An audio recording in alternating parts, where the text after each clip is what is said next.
To Khan academy. हम आज chemistry second chapter उसके कुछ एलिमेंट्स हैं उसको डिस्कस करेंगे। आज हम आयरन को डिस्कस करेंगे, आयरन की कुछ प्रॉपर्टीज़ उसको डिस्कस करेंगे। आयरन से आप सब लोग फेमिलियर हैं, मोस्टली हमारे घरों में ये यूज़ होता है आयरन डिफरेंट डोर्स बनाने के लिए और डिफरेंट टाइप ऑफ आइटम्स जो है उसको बनाने के लिए आयरन यूज़ होता है। वर्ल्ड के अंदर फोर्थ मोस्ट अबंडेंट एलिमेंट जो है वो आयरन है और इसके अलावा इसकी जो मेन प्रॉपर्टी ये है कि इवन कि हम इसको यूज़ करते हैं घरों में डिफरेंट प्रोडक्ट्स के लिए, डिफरेंट आइटम्स बनाने के लिए, लेकिन इसकी एक मेन प्रॉपर्टी है क्रोजन। ये जल्दी से बहुत जल्दी क्रोड होता है।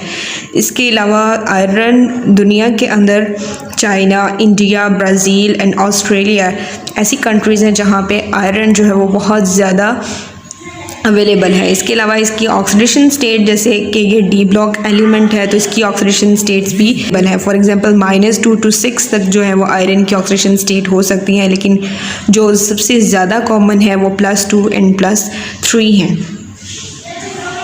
अभी अगर हम इलेक्ट्रॉनिक कन्फिग्रेशन देखें आयरन की, तो आयरन की इलेक्ट्रॉनिक कन्फिग्रेशन आर्गॉन जो है ये एक नोबल गैस है। इसके अलावा 3D इलेक्ट्रॉन्स रिजाइड करते हैं क्योंकि ये डी ब्लॉक एलिमेंट है और साथ साथ 4s उसमें भी 2 इलेक्ट्रॉन रिजाइड करते हैं। अब अगर हम यहाँ पर देखें तो इसकी वेरिएबल ऑक्सीडेशन स्टेट है। फॉर एग्जांपल जैसे आयरन है Fe2, यहाँ पे अगर हम ये बात करें +2 भी है और Fe आयरन 3+ में भी है।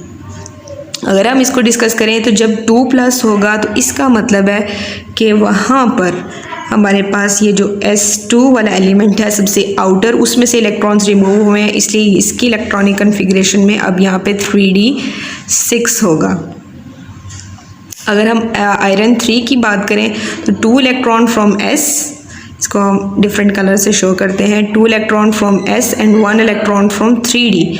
तो 3 इलेक्ट्रॉन अगर यहाँ से रिमूव हुए हैं तभी तो वहाँ पे 3+ का साइन शो होता है। तो इसका मतलब है यहाँ पे इसकी इलेक्ट्रॉनिक कन्फिग्रेशन अब 3d5 होगी। तो आपको याद रखना है कि जब भी आयरन 2+ की स्टेट में हो हमारे पास, उसका मतलब है कि आयरन की इलेक्ट्रॉनिक कन्फिग्रेशन 3d6 है, और अगर आयरन 3+ में है तो उसका मतलब है आयरन की इलेक्ट्रॉनिक कन्फिग्रेशन अब 3d5 है। यहाँ पे एक और इम्पॉर्टेंट पॉइंट है, लाइक कि फेरिक ऑक्साइड जो है वो बहुत ज़्यादा स्टेबल है देन फेरस ऑक्साइड। इसकी क्या रीज़न है? अब फेरिक ऑक्साइड जो है इसका जो फॉर्मूला होता है दैट इज़ Fe2O3, ये फेरिक ऑक्साइड है, और फेरिक ऑक्साइड जो है वो FeO है। अब यहाँ पर अगर हम देखें तो फेरिक ऑक्साइड जो है इसकी ऑक्सीडेशन स्टेट क्या है और आयरन ऑक्साइड की ऑक्सीडेशन स्टेट क्या है। फेरिक ऑक्साइड में आयरन की ऑक्सीडेशन स्टेट जो है वो +3 है, और अगर हम इसमें आयरन ऑक्साइड में देखें तो यहाँ पे इसकी ऑक्सीडेशन स्टेट +2 है। ऑक्सीडेशन स्टेट्स कैसे फाइंड कर सकते हैं उसकी वीडियो जो है वो मैं आपको डिस्क्रिप्शन में दे दूँगी, उसका लिंक आप वहाँ से देख लें। इसके अलावा जो लास्ट अभी हमने बात की है उसकी इलेक्ट्रॉनिक कन्फिग्रेशन की, तो जितने भी डी ब्लॉक एलिमेंट्स हैं उसकी इलेक्ट्रॉनिक कन्फिग्रेशन हम कैसे डिफ़ाइन कर सकते हैं, उसको किस तरीके से फाइंड आउट कर सकते हैं, उसकी वीडियो भी इंशाल्लाह मैं आपको नेक्स्ट लेक्चर में प्रोवाइड कर दूँगी। अभी अगर हम यहाँ पे देखें कि फेरिक ऑक्साइड जो है वो ज़्यादा स्टेबल है, लेकिन आयरन ऑक्साइड जो है वो ज़्यादा स्टेबल नहीं है। अगर हम बात करें, हमने कहा था कि जब आयरन 2+ की स्टेट में है तो इसका मतलब है कि ये हमारे पास D5 है, D6 है, और यहाँ पे अगर हम आयरन 3 की बात करें तो यहाँ पे हमारे पास D5 है। तो स्टेबिलिटी जो है वो डिफाइन करती है कि जो भी हमारे पास आउटर मोस्ट शेल हो या आउटर मोस्ट ऑर्बिट के अंदर जो इलेक्ट्रॉन्स हैं वो हाफ फिल होने चाहिए। तो यहाँ पे अगर हम देखें तो D में मैक्सिमम 10 इलेक्ट्रॉन रिसाइड कर सकते हैं, लेकिन Fe3+ की केस में यहाँ पे D5 जो है ये हाफ है। तो इसका मतलब है कि फेरिक ऑक्साइड Fe2O3 इसमें हाफ D ऑर्बिटल है, इसकी वजह से जो +3 ऑक्सीडेशन स्टेट है वो ज़्यादा स्टेबल है। लेकिन अगर हम आयरन ऑक्साइड या फेरस ऑक्साइड की बात करें, क्योंकि उसकी ऑक्सीडेशन स्टेट +2 है, उसका मतलब है कि यहाँ पे इसका D का ऑर्बिटल जो है वो उसमें 6 इलेक्ट्रॉन है, वो हाफ से ज़्यादा है, इसलिए ये इतना स्टेबल नहीं है, जल्दी से डीकम्पोज हो जाता है।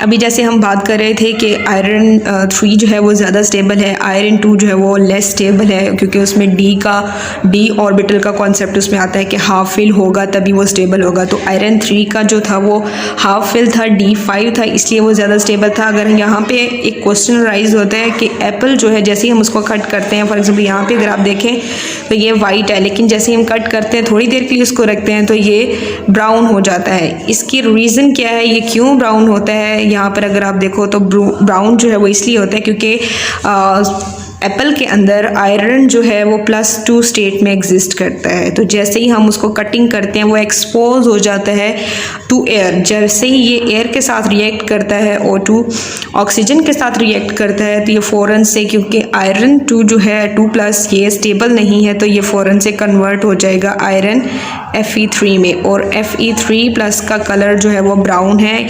इस वजह से जो एप्पल है उसका कलर हमें ब्राउन शो होता है, क्योंकि आयरन 2 डायरेक्टली ऑक्सीजन के साथ रिएक्ट करेगा, तो रिएक्ट करेगा। आयरन 2 स्टेबल नहीं है, जब वो स्टेबल नहीं है तो वो आयरन 3 में कन्वर्ट हो जाता है, आयरन 3+ में। जैसे ही वो 3+ में कन्वर्ट होगा तो 3+ का कलर जो है वो हमें ब्राउन शो होता है। इस वजह से एप्पल जितने भी हम कट करते हैं थोड़ी देर के लिए उसको रखें तो अगर तो वो आयरन 2 जो है वो एक्सपोज हो जाती है to the air, open air, जिसे हम ऑक्सीजन कहते हैं, तो फिर ये आयरन में शिफ्ट हो जाएगा, आयरन +3 में, और इस वजह से इसका कलर भी जो है वो ब्राउन हो जाएगा।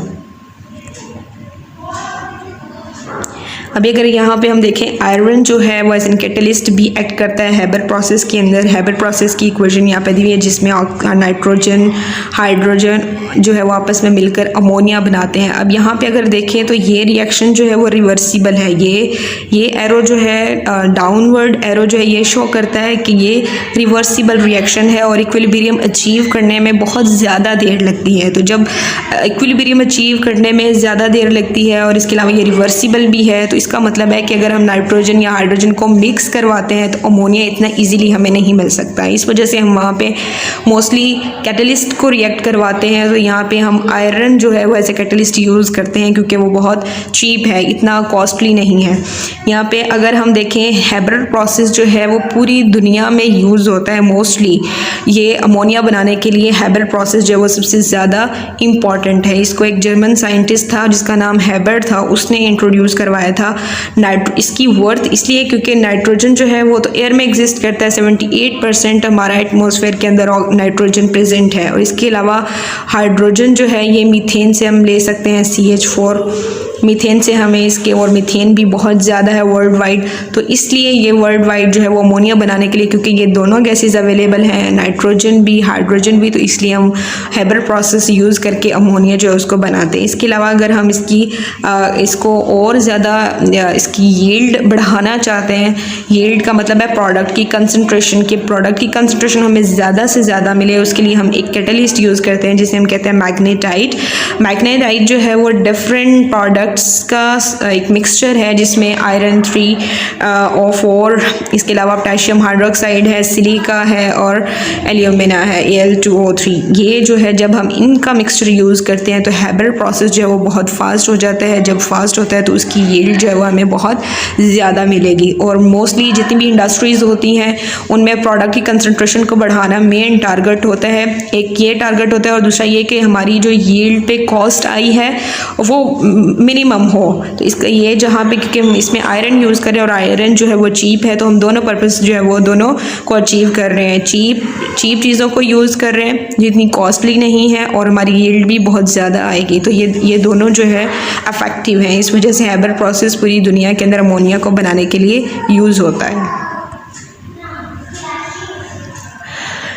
अब अगर हम आयरन का रिएक्शन देखें परसल्फेट और आयोडाइड आयंस के साथ, यहाँ पे अगर हम देखें तो परसल्फेट जो है वो आयोडाइड को ऑक्सीडाइज करवाती है, तो ये आयोडीन में उसको कन्वर्ट कर देती है। अब इसमें फर्स्ट स्टेप में होता क्या है, इसमें ये प्रोसेस भी स्लो है, इस वजह से इसमें आयरन जो है एज ए कैटलिस्ट यूज़ करते हैं। फर्स्ट स्टेप में जब हम आयरन को यूज़ करवाते हैं तो वो परसल्फेट के साथ रिएक्ट करता है और आयरन +3 स्टेट में कन्वर्ट हो जाता है। यही आयरन +3 स्टेट स्टेट जो है वो आयोडीन के साथ जब रिएक्ट करती है तो रिएक्ट होके दोबारा उसको आयोडाइड में कन्वर्ट कर देती है और आयरन 2+ जो हमने यूज़ किया था वो हमें वापस मिल जाता है, क्योंकि कैटलिस्ट की एक मेन प्रॉपर्टी यही है कि वो रिएक्शन को स्पीड अप भी कर देते हैं और at the end as it is हमें वापस भी मिल जाते हैं। लाइक हमने यहाँ पे इसको आयरन 2 को यूज़ किया था तो और देखें यहाँ पे एट द एंड हमें आयरन 2+ जो है वो हमें वापस मिल चुका है। अगर हम आयरन की रिएक्शन देखें,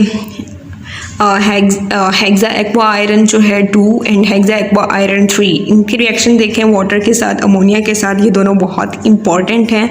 मेनली वाटर के साथ अगर हम देखें तो आयरन 2+ और आयरन 3+, हम कहते हैं कि जैसे जितनी ज़्यादा ऑक्सीडेशन स्टेट होती है उतना ही कोई एलिमेंट जो है वो बहुत ज़्यादा एसिडिक होता है। अगर हम यहाँ पे देखें आयरन 3+ में जो है वो ज़्यादा एसिडिक है और आयरन 2+ में जो है वो लेस एसिडिक है। अब जितना ज़्यादा एसिडिक होता है उतना ही वो इलेक्ट्रॉन जो है वो डोनेट करता है। अगर हम रिएक्शन की इस तरफ देखें, दूसरी साइड प्रोडक्ट की साइड देखें, फॉरवर्ड रिएक्शन को देखें तो यहाँ पे वाटर को उसने अमोनियम आयन में कन्वर्ट कर दिया है। इसने अपना एक जो है प्रोटॉन उसको डोनेट कर दिया है। इसका मतलब है कि वो एक अच्छा एसिड है। लेकिन जो आयरन 3+ की स्टेट में है ये ज़्यादा जल्दी अपना प्रोटॉन जो है डोनेट कर देता है और अमोनिया बना देता है। अब अगर इसी से एक क्वेश्चन जनरेट होता है कि जो हेक्सा एक्वा आयरन है 3 वो ज़्यादा एसिडिक क्यों है और हेक्सा एक्वा आयरन 2 जो है वो क्यों इतना लेस एसिडिक है, तो उसमें यही है कि प्रोटॉन, इसमें ये दोनों रिएक्शंस इन्वॉल्व हैं, क्योंकि वो प्रोटॉन जो है वो जल्दी डोनेट करता है 3+ वाला, इसलिए वो ज़्यादा एसिडिक है। लेकिन +2 में जो है वो इतनी जल्दी डोनेट नहीं कर पाता, इस वजह से वो लेस एसिडिक है। प्रोटॉन डोनेशन जो है वही प्रूव करता है कि कौन सा एलिमेंट जो कितना एसिडिक स्ट्रेंथ को वो एक्सप्लेन करता है। अब अगर हम रिएक्शन देखें हेक्सा एक्वा आयरन और हेक्सा एक्वा आयरन 2 और 3 की फॉर्म में अमोनिया के साथ इसका रिएक्शन देखें तो यहाँ पे क्योंकि जब हमने वाटर के साथ रिएक्शन करवाया तो आयरन 2+ में था या आयरन 3+ में था, आयरन 2 लेस एसिडिक, आयरन 3+3 की स्टेट में जो था वो बहुत ज़्यादा एसिडिक था। लेकिन दोनों ने ही जो है वो इलेक्ट्रॉन को प्रोटॉन जो थे वो डोनेट किए थे। लेकिन यहाँ पे हमारे पास जो है वो बेस है, जब बेस होगी तो वो इतना आसानी से उसको प्रोटोनेट नहीं करवा सकती। अब यहाँ पे बेस जो है वो क्या करेगी, बेस इनमें से प्रोटॉन जो है उसको एक्सेप्ट करेगी। हमेशा एसिड डोनेट करता है और जो बेस है वो एक्सेप्ट करती है प्रोटॉन्स को। तो यहाँ पे देखें अमोनिया जो है वो अमोनियम आयन में कन्वर्ट हो चुके हैं, +2 के साथ भी देखें तब भी अमाइन में कन्वर्ट हो चुकी है, अमोनियम आयन में कन्वर्ट हो चुका है। यहाँ पे हम इसको इस तरीके से एक्सप्लेन कर सकते हैं कि आयरन 2+ की स्टेट में अमोनिया इतनी जल्दी नहीं बनाता, लेकिन +3 की स्टेट में अमोनिया जो है बहुत जल्दी बना देता है। वो सेम वही रीज़न है such as in water case. Water case के अंदर क्या कहा था हमने कि अमोनिया जैसे जैसे ऑक्सीडेशन स्टेट की हम बात करते हैं कि वो ज़्यादा होती है, क्योंकि यहाँ पे आयरन 3+ ज़्यादा है एज़ कम्पेयर टू आयरन 2+, तो इस वजह से वो ज़्यादा एसिडिक है। आयरन 2+ स्टेट में इतना एसिडिक नहीं है, इसलिए वो इतनी जल्दी प्रोटॉन डोनेट नहीं करता और वो रिएक्शन स्लो हो जाता है। फिर हम इसकी रिएक्शन देखें आयरन 2 और आयरन 3 कार्बन के साथ, यहाँ पे कार्बोनेट के साथ अगर हम देखें तो कार्बोनेट जो है अगर हम फर्स्ट यहाँ पे देखें कार्बोनेट बहुत वीक बेस है। पहले हमने अमोनिया जो है वो बहुत स्ट्रॉन्ग बेस थी उसके साथ रिएक्शन करवाया था, वो वीक बेस है। यहाँ पे देखें आयरन 2+ के साथ जब हम उसका रिएक्शन करवाते हैं तब हमें डिफरेंट प्रोडक्ट्स मिल रहे हैं, जब हम आयरन 3+ के साथ उसका रिएक्शन करवा रहे हैं तब हमें डिफरेंट प्रोडक्ट्स मिले। इसकी रीज़न क्या है, आयरन 2+ जो है वो इतना स्ट्रॉन्ग एसिड नहीं है और ये जो कार्बोनेट है ये भी स्ट्रॉन्ग नहीं है। ये दोनों आपस में कंबाइन कर लेते हैं और आयरन कार्बोनेट बनाते हैं। लेकिन जो ब्राउन सोल्यूशन है, ब्राउन कलर जो है वो आयरन 3+ के लिए होता है। जब आयरन 3+ ये स्ट्रॉन्ग एसिड है, स्ट्रॉन्ग एसिड जब वीक बेस के साथ रिएक्ट करता है तो हमें एक ब्राउन प्रेसिपिटेट्स मिलते हैं, उसके साथ साथ वाटर एंड कार्बन डाइऑक्साइड भी मिलते हैं। अब अगर हम इसकी बात करें जो कार्बोनेट 2- की फॉर्म में है, 2- की फॉर्म में, ये बहुत ही ये जो है वो इतना स्टेबल नहीं है, ये प्रोटोनेट नहीं करवा सकता, डीप्रोटोनेट नहीं करवा सकता आयरन 2+ को, क्योंकि आयरन 2+ की फॉर्म में ये हाइड्रोजन डोनेट नहीं कर पाता क्योंकि वो लेस एसिडिक है। लेकिन आयरन 3+ की फॉर्म में क्योंकि वो स्ट्रॉन्ग एसिड है, इस वजह से वो प्रोटॉन जो है वो डोनेट कर पाता है CO3 को। यहाँ पे हम देखें तो अगर हम एक और वे से बात करें तो इसका मतलब है कि CO2 नेगेटिव जो है का CO3 कार्बोनेट आयन जो है वो जब 2+ की फॉर्म में होता है उसको डीप्रोटोनेट नहीं करवा सकता क्योंकि वो लेस एसिडिक है। लेकिन यही कार्बोनेट आयन जो है वो Fe3+ को डीप्रोटोनेट करवा सकता है क्योंकि वो जो है वो बहुत ही स्ट्रॉन्ग एसिड है। तो ये भी एक इम्पॉर्टेंट क्वेश्चन है। इसको आयरन का रिएक्शन देखें +2 और +3 की फॉर्म में थायोसाइनाइड के साथ। तो यहाँ पर अगर हम देखें तो जो थायोसाइनाइड के साथ इसके रिएक्शन है वो लिगेंड एक्सचेंज है। यहाँ पे अगर देखें तो आयरन ये हेक्स एक्वा है।